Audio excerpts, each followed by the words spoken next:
The United States of America is a beautiful country. I'm not talking about the politics. I'm talking about the land itself. The Rocky Mountains, the Mississippi River, the Nebraska cornfields. People in coastal cities will often refer to the majority of this land as flyover country. But this is really the heartland of this nation. And when you zoom into this heartland, you will find a place called Kansas. Not only is Kansas the sunflower state, it is also the birthplace of today's guest, Emma Zeck. Emma is an acclaimed poet who in the past year has reinvented herself as a singer-songwriter in the lineage of mystical female poets like Patti Smith and Stevie Nicks. And every time Emma opens her mouth to sing, I hear the rooted wisdom of the American heartland. Today, we visit Emma at her farmhouse in Wimberly, Texas, on the release day of her debut self-titled EP, to talk about creativity, spirituality, and how a dark night of the soul helped Emma find her voice. So we're here in Wimberly at the farmhouse of Emma Zeck. Thanks for having us over. Yeah. We're recording this on the day that your debut EP is released into the world, your first piece of recorded music officially. It is so special to be here at the farmhouse. I imagine this is where so many of the songs were first conceived and written. Mm-hmm. What's it been like living on this farm for the past, how long have you been here? I've been here for about 10 months. 10 months. Yeah, almost here. I met you, you were living in New York City, and then you were, I think, in Miami for a while, and then in Austin. Mm-hmm. And how has it been for the past 10 months living here on this farm? Yeah. It's been isolating in the best way possible. I needed to come out literally into the basically middle of nowhere in order to birth this art that I've been putting out into the world. When I lived in Austin, I really loved that season of my life, and I felt very distracted, and I wasn't really clear. I wasn't even writing music when I lived in Austin. I was just performing my poetry, and I was learning the guitar at that time, but I needed to come out here into solitude and with nature and animals and my family and my mom and my grandma next door to just really be with myself and let these songs be bursted to the world. So it's been confronting and beautiful and challenging and all over the spectrum. Yeah.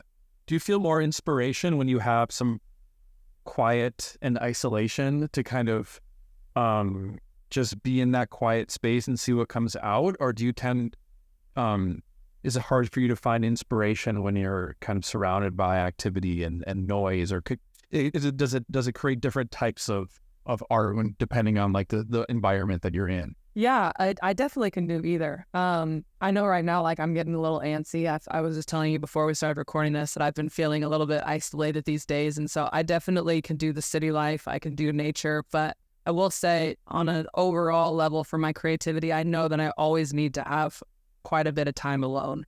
But it's not like I feel inspired in the city or nature. It's not either or. It's like both. But I always need to come back and be by myself. I require a lot of alone time for sure. Yeah, so I feel like today is such a good day to reflect on just the artistic journey that got you here. I mean, you've been an accomplished poet and now a singer and songwriter and musician. When did creativity first start for you? Tell us a little bit about back when little Emma was growing up in Kansas. When did you start? What is your first memories of making art and being creative? Yeah, I love that question. I put on musicals when I was really little, all the time. I would like put on my favorite musicals, Cats. If you haven't seen it, you should go watch it. It is.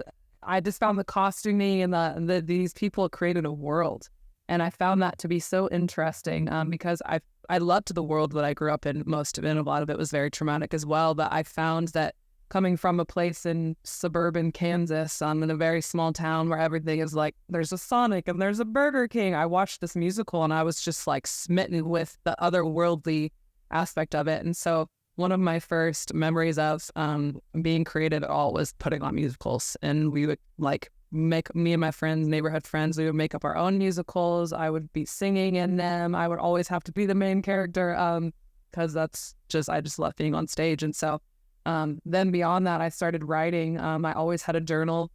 I never really considered myself an artist, though, until my early mid-20s, so about three to 5 years ago. I started writing online due to some familial trauma that I went through, and I had to get it out. Art as a child, it was just play and fun, right? As an adult, it's become a necessity to me. Like, if I don't create, I feel like part of me will die. I'll go crazy. So it feels more of like a survival thing for me now, but that doesn't take away the magic out of it at all. It just makes it a more pressing issue, if that makes sense. Yeah, being an artist is such an interesting thing. It's like, because society is not set up to promote becoming an artist. Mm-hmm. Especially, you're from Kansas, I'm from Minnesota. These are places that are, known for their, fostering of creativity and art and things like this. So I'm just wondering, like, because I remember when I was going to high school and, at a certain point, the kids are starting to plan out when they're going to go to college and what their career is going to be. Did you have a plan, like in a more traditional way, or like what was the moment when you really decided to be an artist? Yeah. Like to really commit to being an artist, not only as a pastime, but really as part of your purpose and something that you were going to just pursue and grow into, no matter what. Mm-hmm. That's a really great question. I don't feel like there was ever a defining moment where I was like, I chose it here. And then it's like, I still had to make that choice. Even today, it's wild. Like I just put an EP out into the world today. It was birthed today. And I still don't feel like a real artist. And so it's like a commitment that I have to make to myself consistently to just create, because I can't not, like I said. But I will say there was a defining season of my life when I lived in New York City and I dated an actor there. And he really taught me a lot about, he was 10 years older than me and he had been acting for like 10 years. And I was like this 24-year-old. It was like during the pandemic. And honestly, I just needed to get out of my home in Kansas. Things were really traumatic back home. And so I met this dude on Instagram. I just left.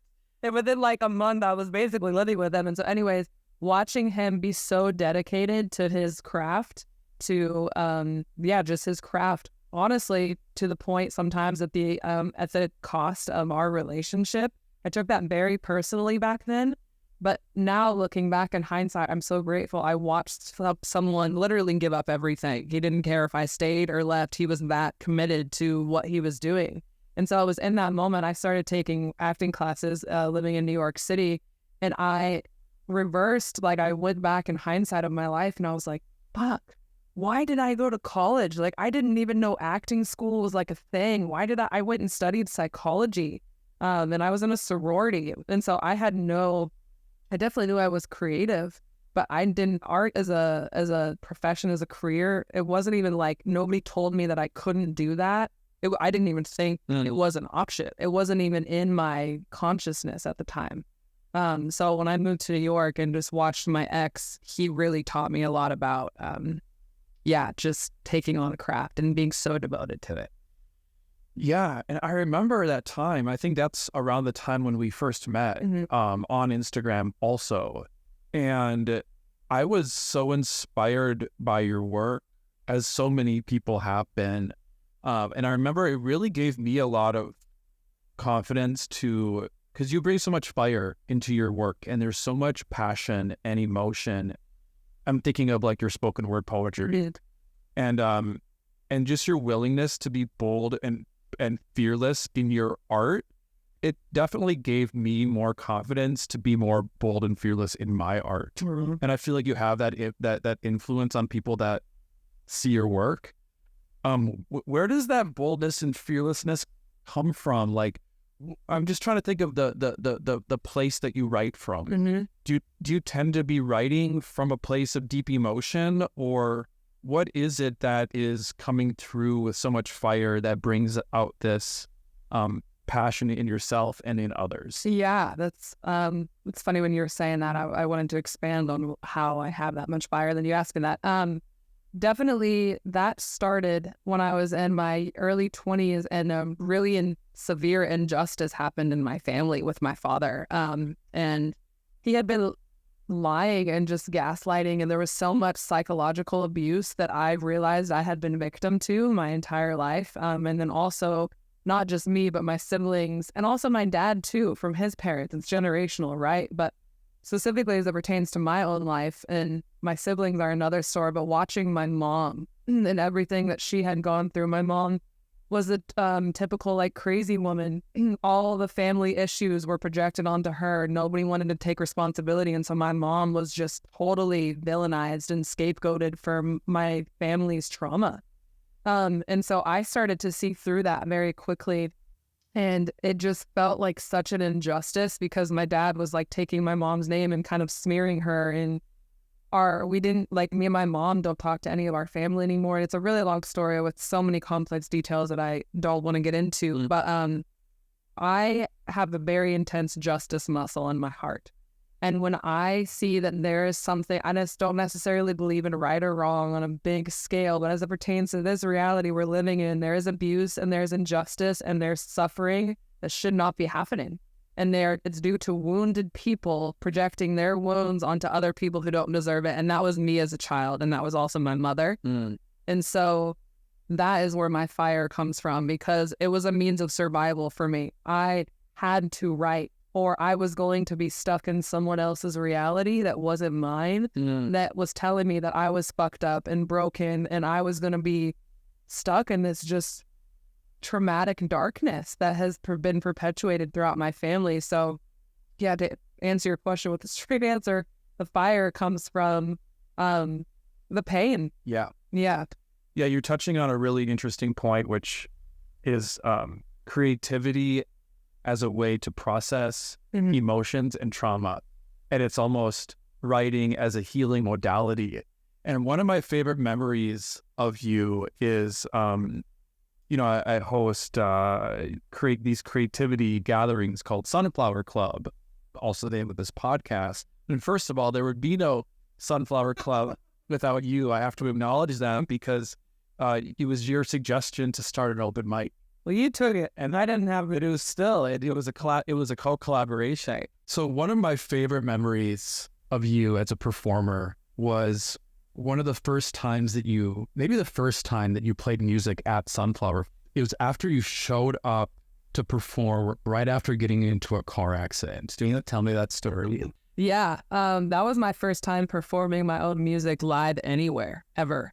That was the very first song I ever wrote, and it was about my dad. And that experience was really, really significant time in my journey for me, because I had just come off of like a 2 to 3 month hiatus of, for lack of better words, totally losing my marbles. I had taken a little bit too much psychedelics and mushrooms specifically. And as I'm sure we all know, that can kind of cause some people to go into a really dark place, and not just in the journey. And so it lasted for about 3 months for me. I couldn't sleep. I was having horrible, I'm not kidding. Like, I literally did not sleep at all for like 3 weeks. I was having PTSD flashbacks, panic attacks. I went to the hospital one time. It was very intense, and I'm being dramatic because that's just the intensity of how big of a deal it was for me to be like, okay, I'm feeling back to normal. I'm like not losing my mind. I'm going to go play this song. So did you write the song while you were in this dark place? Yeah. Your first song ever was written while you were having this dark night of the soul. Total, absolute dark night of the soul. I remember watching YouTube videos. I'm like, why am I going through a dark night? And the song was about your father and about really processing a lot of the emotions and trauma that had come from that relationship. Yeah. And I don't see myself as a victim anymore, but my father is someone who had caused me a lot of harm when I was younger, a lot of harm. It was a catalyst for a lot of the PTSD and depression and anxiety that I had my entire 20s. And so I was like stoked to go play this song, and on my way there, I remember I was like, I'm going to be late. And you were like, Diva. And I was like, no, James, I literally totaled the car. Told the car. I got hit on the driver's side, was on the phone with my best friend. And all of a sudden, like, I just was like, holy shit, I just got in a wreck. And she's like, yeah, are you okay? And I was like, I have to call you back. And got hit on the driver's side. If they would have had been going like 10 miles an hour faster, I probably would be very hurt. Luckily, did not come out. Like, I came out not scratched at all. But the car was totaled. The car was totally totaled. Where had you gotten this car? I bought that car from my dad's dealership. And that was the last like physical connection that I had to my father materialistically. And so it's really interesting too, because I feel like my journey of truly stepping into my purpose as an artist, I've entered an entirely different universe. Like where I come from, and I mean as it pertains to the extent of the trauma that I've been through, I should not be where I am. And it's truly only by like the grace of God and my soul and the strength that I have within me that really comes from watching my mom be so strong as well. Anyways, that's a whole other story. So yeah, I show up to this open mic because of my mom let me borrow her car, and she was like, you're not going, you just got in a wreck. And I was like, I do not give a shit what you say. Yeah. I am going. Because it felt like, again, this determining factor for so long, I let the church or I let the trauma from my family just completely stop me from being as big and great as I am. I would be, man, there was a job. I remember I was supposed to move to Austin like 5 years ago, actually. I got a photography job. I was a photographer for a while with a huge company called Yeti. I was going to go be there, which is random. I would never work for them now, but like I was going to go be their photographer. And so all these opportunities that I had, I didn't get to go because I was so severely depressed I couldn't take care of myself and didn't have the parental support at the time. Anyways, so it was this like, I was like, I've been here before. I'm stepping forward, like I am choosing to do something different than my family, than the path, than like I'm choosing to rewrite my past, rewrite my fucking history. And there's this dark force that is trying to fucking stop me. And that's why I was like, Mom, shut up. Like, I love you. I don't care what you have to say right now. Like, this is a big deal for me to go sing this song. I have to, or I will die. That's very dramatic, but that's what I felt like at the time. And there's just been a series of events in my life where it feels like, and I'm rewriting this story right now, that my dreams I kept allowing them to be sabotaged. Yeah. And so that was a huge moment where I was like, I'm done. Like, I don't care what it takes. I don't care what I have to lose. I don't care if I walk on my fucking hands to get to this open mic. I will do it this time. You made it. And then I did. And then that was you performed this song that was about your father after crashing the car that you had bought from him. And then that was your first musical performance. Ever. Yeah. It's wild. The synchronicity is like fucking pretty crazy. Yeah, and it really shows how creativity can be such a great modality for not only expression, but in that expression, you are processing emotions and processing trauma. And in doing so, there's so much healing that can come from creativity and from expression. Yeah, that's a beautiful testament to that. Absolutely. I think lastly, I'll say on that, I think it is healing itself, because there's a lot of philosophers and artists and people who just study the nature of human consciousness that talk about how suppressed creativity is like absolute poison for the human psyche. Absolutely. And I feel that within myself. That's why I'm like, I don't even know if I'm choosing to be an artist or if it's like a mean, obviously, yes, I'm making daily choices, but like it feels like a means of necessity for me. Like if I don't, I will yeah. And maybe on some level my soul or psyche, a part of me would, and then I would just wither away and go move back to the suburbs. But you're doing it, and then you putting yourself out there to sing and to read poetry, etc. That just lights up a fire that inspires others to do it as well. Yeah. And then that helps them, get out of their shadows, yep. Step into that light as well. Absolutely. So thank you for doing that. Thank you. I appreciate that. You mentioned plant medicine and that whole underworld journey you've been on. I just think that's interesting. It's worth touching on because I think that's plant medicine is so hyped these days, right? And for good reason. Right. I think it's doing a lot of good in the world. I recently returned from an ayahuasca retreat that was very lovely, but it's not without side effects or consequences. And so many people chase after things like psychedelics for healing, but we don't always know what kind of integration and aftermath that can have. So that led you to a bit of a dark place. Very dark. Yeah, very dark, but very necessary at the same time. Super paradoxical because, I mean, I could go into so many details, but I basically felt like I was in a psychosis. It was very intense. And I even went on some like psychiatric medications, which I'm such a hippie and was like, you know me. And I was like, I would never. And I was like, I don't give a shit. Like I needed something I couldn't sleep. I wasn't sleeping for weeks and weeks. And I remember was talking during that. Yeah. But for me, I was not listening to my soul. And so it had to get that bad and that painful for me to wake the fuck up and embody my gifts. And my thing was, I'm in The Artist's Way by Julia Cameron. She talks about oftentimes how when we don't have our artist embodied, we project it onto other people. We'll date people that are the artists that we want to be. And that was always my pattern. I dated actors. I dated filmmakers. The last dude I dated about a year ago was an incredible singer, and I still wasn't getting it. And so during that underworld journey, I did not know that I could sing like I can now with my guttural, powerful, howling, resonant, loud sound. That was not birth from nothing. That was because I was in so much fucking pain. I couldn't not. Again, it wasn't, I don't even necessarily feel like I've chosen. Yes, of course, I've had choice in it, but it feels like that moment, my soul took charge of my body. And Emma, my ego, was no longer in charge. It was a force that was like, you're not listening and we have some shit to do on this planet. And so now we're going to have to bring you to your knees until you finally fucking get the message. So very intense, but that's how I've come to process it. And I know that I'll still be processing that experience for years. And you think that led to you finding your voice, both in a figurative sense, but also in a literal sense, finding your own singing voice? 100%. Yeah, let's talk about that, because it still is staggering to me. You know, you were making a name for yourself as a poet, Mm-hmm.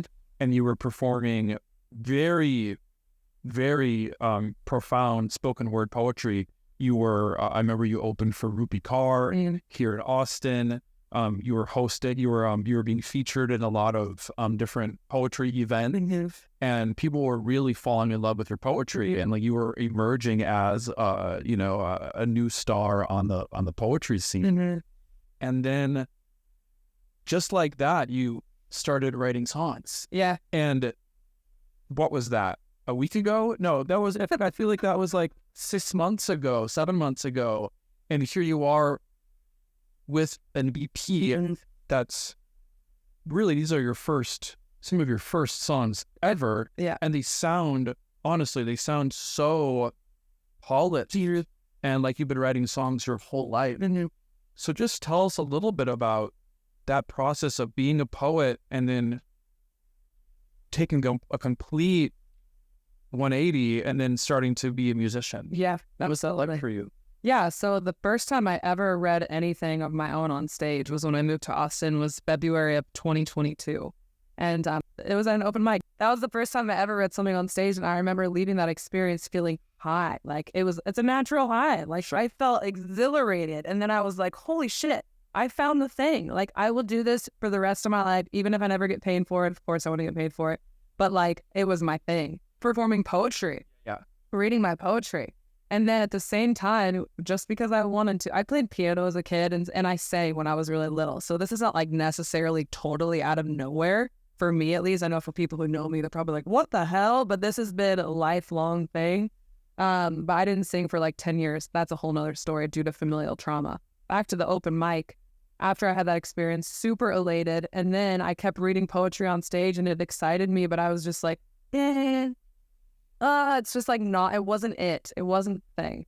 And then it wasn't until last fall when I was in that really dark underworld space that I would be awake at 4 a.m. and I would be up all night because I literally couldn't calm my nerve. The only thing that would calm me down was singing. Mm-hmm. And so in that experience, that's how I started shifting. I remember I played a song for my mom one day and she was like, have you always been able to sing like this? And I was like, Mom, I don't know. I was like, I don't know what's happening. I was like, I think so. And I'm like getting hot right now talking about it, because going back to like, my ego is no longer in control of my life. It's like my soul has come in and is like, we're doing this whether you like it or not, kind of like a dog. Yeah. Like, put a gentle one. So that's how the transition was. It was, it makes sense in the scheme of my life as a big picture, but it has happened very quickly. But I also believe that when you are in your soul's alignment, that's how quickly doors can open. And it just happens seamlessly. And I will say my EP sounds so flawless because I have an amazing producer. I did not play all the instruments on my EP. It's in guitar and piano.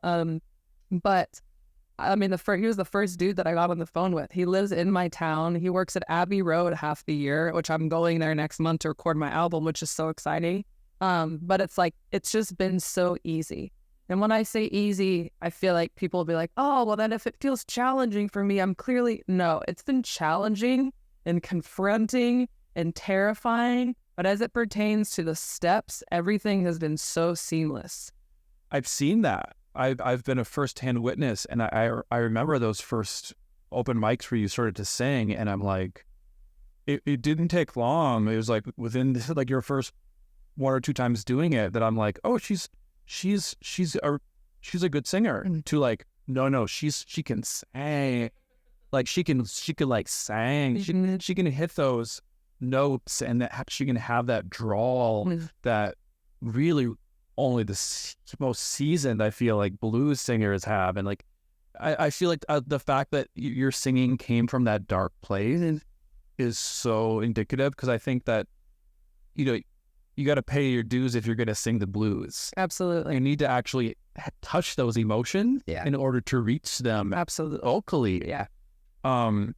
So, and I love that it did happen so quickly for you. Like you went from wanting to be a singer to having songs written, to having gigs booked, to going in the studio and recording.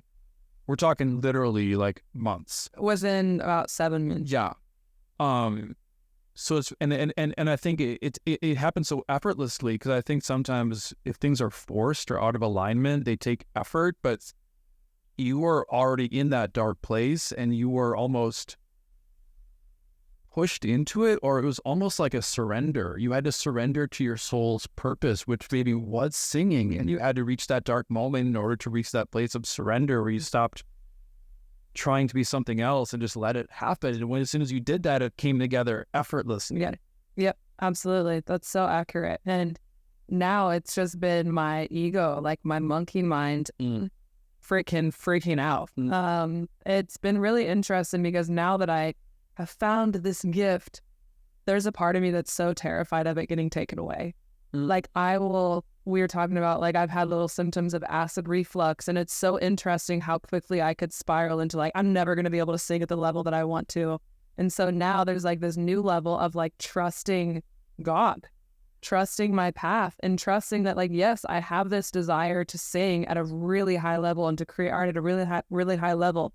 And I also cannot be attached to that, because that just creates an unnecessary pressure. And then also I've done it in the past 7 months, makes my daily life very stressful and not fun. And so that's been a beautiful pattern, just on a general level, that I've been rewiring within myself. Is I have this belief, this younger part of me does, that anytime I have a dream, there's going to be some dark force, which was, when I was younger, the trauma from my family, that was going to stop it. And so I've been rewiring that like, no, my dreams are possible. I don't have to sabotage them. There's nothing outside of me that can take this away from me. And that's been a beautiful process of reclamation, really reclaiming who God is to me. Amen. I love that. I mean, I think even when you're with your music, you know, writing is so at the core of everything you do. Tell me about how you learned to write songs, because I get your your poetry was very free verse. Yeah. It's very unstructured. And how did you go from writing this, you know, spontaneous free verse poetry to writing these really well-crafted pop country rock songs? How did you learn to write songs, or what was the difference in writing a poem and writing a song? Yeah. It's funny because I've listened to so many people talk about how they believe poetry and songwriting to be so different, and I don't see the difference. Like, a lot of my songs on my EP and on my next album were originally poems that I just like cut out a couple lines or like removed the word "the" and just fit it into a song structure. Interesting. And so I think that Rick Rubin, you know who Rick Rubin is, he talks about, I just listened to one of his podcasts last night, and I didn't understand that the dude knows nothing about music. Yeah. He literally doesn't, he's like, he doesn't play any instruments. He doesn't understand music at all. He talks about finding his musical self. And I feel similarly for me that I've tapped into that part of my psyche, that part of my soul that just is connected to the vibrations that come from really well-crafted music. And so also on a more practical level, I just have listened to so much music in my life. Yeah. From hip hop to rock to full, like, I love everything.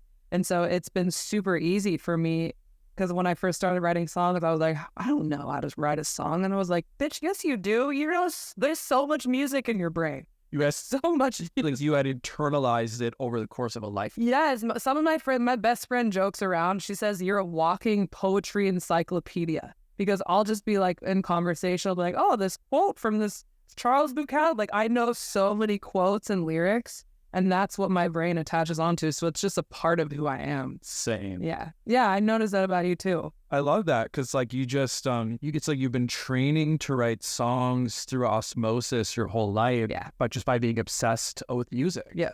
Who are some of the artists that you feel like you internalize? Like, you mentioned Sinead O'Connor as an inspiration. Who are some of the others? I feel like you're such a great archetype of this, wild, badass, fearless woman, which so many of these exist in rock music. What were some of your faves that really kind of planted the seed to what you're doing now? Yeah, I love Stevie Nicks, obviously. Yeah. I just love her and her songwriting. She's very mystical. This whole persona she has created is really brilliant. I also love Janis Joplin for the just pure raw emotion that she portrays in her voice. Billie Holiday, everything that she went through, and still, I mean, obviously I know her story was very sad ending, but the emotion that emoted from her voice was very, very inspiring. Also, this is super random, but I get a lot of inspiration from musicals. There's Didn't know that. Yeah, the musical Hairspray. Yeah. There's this song that Queen Latifah sings in it, and it's called I Know Where I've Been. And she just talks about, like, I know where I'm going because I know where I've been. And it's a song of just reclamation. And so I get random inspiration from like random musicals and things like that too.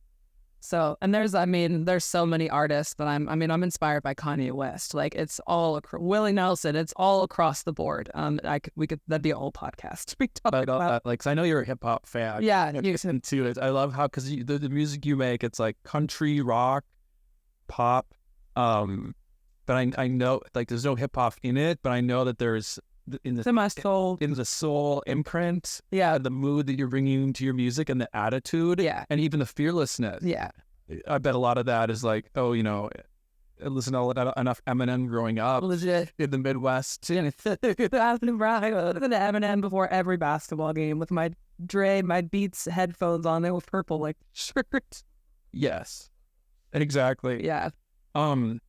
Tell me about, I saw, this is like a couple months ago on Instagram, you showed like a photo or video of you you're used to performing in front of crowds and going to different stages, and but one day you just decided to go out onto the sidewalk, like on South Congress, and just sing on the street. Yeah. Like, for change. Yeah. Tell me about, first of all, why you did that and what that experience taught you. Yeah, well, I made $2. I think $2 and like Yeah. signing up for a copy. There's this artist. Her name is Sierra Farrell, and she's an Americana artist that's really popular right now. And her story is so inspiring to me because she grew up in West Virginia, and she was like a busker for years and years. And she, I think, from what I understand, it could be totally wrong. Somebody correct me if I'm wrong that's listening. She like would perform, I think she would like train hop and just travel all around the United States. And she was a street performer. And I just found that to be this really inspiring story that I wanted to see what that was like. And I also knew that it would make me very, very uncomfortable. And it did. And nobody listened to me. And I felt sweaty and people were like annoyed. And I got asked, I was standing in front of the I love you so much sign in Austin, which was so stupid. Should not have stood there.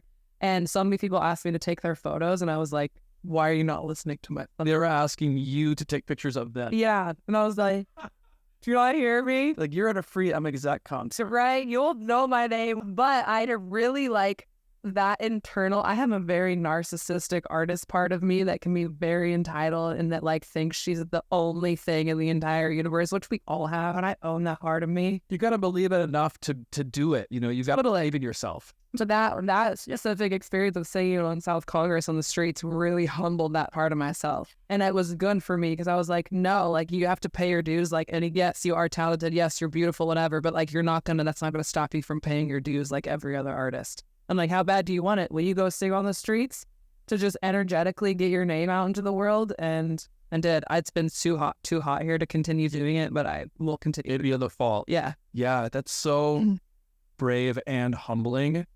I can't imagine. And it just also shows how like context is everything, because the same songs that can make an audience weep and clap and dance and be riveted by at a show, because that you're singing that same song, but it's just in a context where someone isn't expecting it, and it gets completely ignored. Totally. It's such a weird dynamic. Absolutely. Like the role in music and how the set and setting informs everything. Totally. One also taught me too that like nobody knows who I am right now. And that part of me that like already knows that she's a star, it's like, yeah, the world doesn't know that yet. And you don't need that from anybody else. And maybe one day you won't be a star as it pertains to the mainstream culture. Like you're a star to yourself. I have a song that I wrote that's going to be on my next record. It's called Stardust Fall on Me. The line is, I don't have to be a star to let stardust fall on me. And I feel like there's this huge, especially with the rise of social media, there's this overemphasis on fame. And there's a lot of people who have a lot of fame with all due love and respect for no reason. Oh, yeah. Not because they're talented, not because of anything. And so I really had to check that part of myself, you know, that was kind of entitled and was like, you'll know who I am. I'm like, maybe they won't. And it's not about that. Yeah, well, it's great at so many levels. I mean, number one, it's so good to, no matter how big you get, or it's so good to stay in touch with why you're doing it. Right. And like music for the sake of music, or art for the sake of art, without that crowd, and like just like being connected to your roots. And also what I love, I tell you this privately all the time, but I feel like your voice is so needed, because like you said, there's so many people who have big platforms and are famous for reasons that are other than talent or merit. Or depth. Yeah. Or depth. It's, some people are, they inherit a certain amount of notoriety, or they have the right connections. And especially the music industry, it's so, there's a factory element to it, whether it's like this industry factory of producing these really like super polished, packaged artists. Yeah. And then here you come, this scrappy girl from Kansas who talks shit in your poetry, and you tell the truth in your songs. And there's so much realness and authenticity and passion in what you do. And I feel like it's so refreshing, and it's so what music needs right now, to get back to the real, where not everything is super auto-tuned and super produced and super engineered, and AI is probably writing half of these pop lyrics, if we're honest. Yeah. Like, for real. Yeah. And then you come in like a tornado out of Kansas to bring the realness back. So thanks for that. Oh, I really appreciate that. Thank you. And let's talk about social media for a minute, because you were talking about sharing on social media. What's that like for you? I just know that right now social media is such a double-edged sword. I mean, social media it's got both of us, where we are. Yeah, some certain level of attention. But it's also can be such a rat race and such a mentally unstable place to spend too much time. What's it like to express and share yourself on social media? What's that journey been like for you? Yeah, it's funny because my first initial like impulsive response is I fucking hate it. Yeah. And I again really have to check myself because I understand that that's just the negativity bias in my brain, because social media is a really beautiful opportunity. We're more connected than ever, but you will be its bitch if you do not use it mindfully. And I've definitely done that. I grieve for the amount of times that I unconsciously, that I can't even think of right now, have like not posted something because it felt a little too whatever for the people that follow me, or where I've looked at other people and compared myself, like Self-censorship. Yeah, self-censorship, which granted, I think that nobody in their right mind is fully authentic. I know that if I was fully authentic on social media, I would be deleted off the platform. So it's a very paradoxical, right? I think a lot of us would probably agree with that, but I'm still learning how to have a balance with it, because I understand that right now I need it for my career. It's a beautiful opportunity. I met friends from social media, right? And it's I mean, the creators of it literally admittedly say that they created it to be addicting. Oh yeah. And so as it pertains to creativity, like thinking of Rick Rubin again, he talks about distractions and how they distract you from the channel that truly is the creative force within you. And I feel like more often than not, unfortunately, social media is a huge distraction for me. Yeah. And I love what you're doing with music, because it's one thing to chase after social media likes and making that really small disposable content that it might get likes, but like what value is it providing, and is it going to be remembered in 10 years? We're like taking a step away from that to make a body of work that is an album that's going to live forever. Yeah. So I feel like it's like sacrificing a little bit of the short term validation, to make something that's more substantial and has like it's a bigger artistic statement. Totally. I really appreciate you saying that. And we've talked in just off camera so many times about how this creating music and really stepping into this career as a musician, singer-songwriter has been working that instant gratification muscle for me. And I think that that's something that all of us that are listening as artists and creative, like really need to understand, that if we want to bring substantial things of depth and of merit, like I love that word merit, into the world, we really have to check ourselves with the shallow, quick dopamine hit, instant gratification rat race that is a lot of our culture right now. Absolutely. Yeah. What do you think? Because I know another part of your purpose and what you do is you teach and do workshops and classes on a variety of things related to finding your voice and putting yourself out there fearlessly. What are some of the cheat codes for being a fearless creator that you teach in some of your classes? Yeah, I love that cheat code. I would say that there's no such thing as fearless. Ooh, yeah. There is a book called The Art of War by Stephen Pressfield. Have you read it? Really good.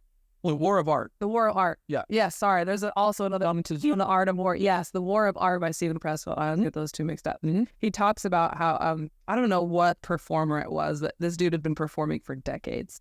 And every time before he would go, he was like in his 60s at this point, every time before he would go up on stage, he would go behind like he'd go backstage and throw up.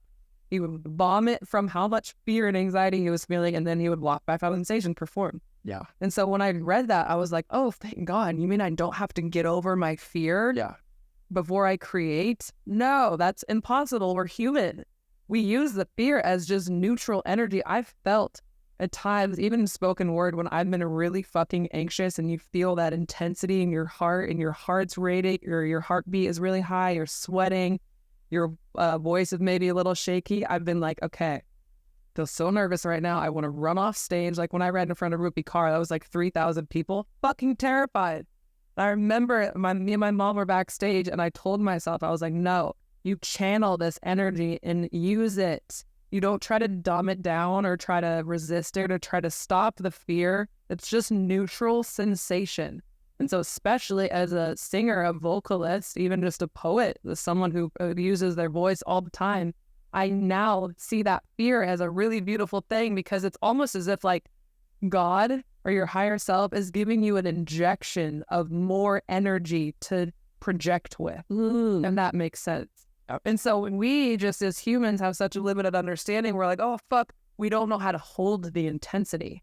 And so learning to hold that intensity, man, there's been times I've even noticed, like when I sing by myself, I sound a little bit different than when I sing in front of a crowd. I feel way more powerful when I'm in front of a crowd because there's more energy, there's more fear. Yeah. I feel that way about doing an IG live, right, versus doing just a video. If I record myself doing a video in my room, there's no energy there. It's just me and a dead camera. But if I am on IG live, it's the same thing. But I know, no, this is go time. Totally. This is the final thing. There's no do-overs. Totally. I come to life. Yep. So I love that you. So you're saying even if you, because you perform, I see you perform. You're well known in Austin and well loved. And so when people come, they're excited to see you perform, and you're still scared before singing. Oh yeah, terrified. That's inspirational, because like people are there because they love to see you and they're excited to see you, and then knowing that you're afraid and then you still show up that way. I love that. I'm still terrified when I share myself on Instagram. Yeah. It's like I just don't think it goes away. I think it's a part of the burden. And I call it a burden because it's like I think of Jesus, and I'm not religious anymore, but I love the archetype of Jesus. For he bared his cross. And I feel like as artists, that's like we carry the cross, we carry the burden, right? And so as it pertains to being an artist, like Jordan Peterson talks, I know he's very controversial, but he talks about one of the burdens of being an artist, or a couple burdens of being an artist. I'm getting all over the place now. Give me. Yeah. It's like a responsibility. Yeah, absolutely. To like, to show up and hold that space. And it can be really scary if you don't step up to the plate of it. But it's like, for me, that responsibility and that energetic quote unquote burden, which is just a gift at the same time. It's a double-edged sword. It was happening regardless of it with my ego, like, or not. So if I didn't get on board, I was going to go mad. So I just had to get on board. So speaking of performing, do you want to play us a song? Yeah. What are you going to play? I'll probably play this song, Marigold. That's off my record. I love that one. Yeah. Let's do it. Cool. Will you plant your seeds of beauty in my heart? I'm afraid I'm condemned to this drought. Oh, I am longing to break out of this shell I've been living underneath. I want to taste what heaven is like. I imagine it's when I was a child. Mama came to turn off the lights, and just for a moment everything was alright. It's time to lay down my sword. I've been fighting these demons too long. So when I say goodbye to this world, bury me in the softest field of marigolds.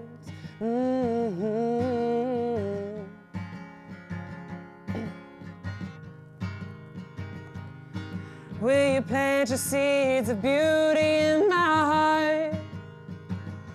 I don't want to be a warrior no more.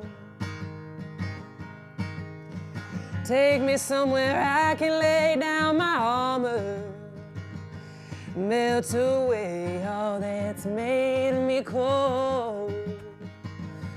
Oh, today I forgive my father for doing what he could to survive. And I hope that joy finds my brothers. And when death gets us all, we're fully alive. It's time to lay down my sword. I've been fighting these demons too long. So when I say goodbye to this world, bury me in the softest field of marigolds.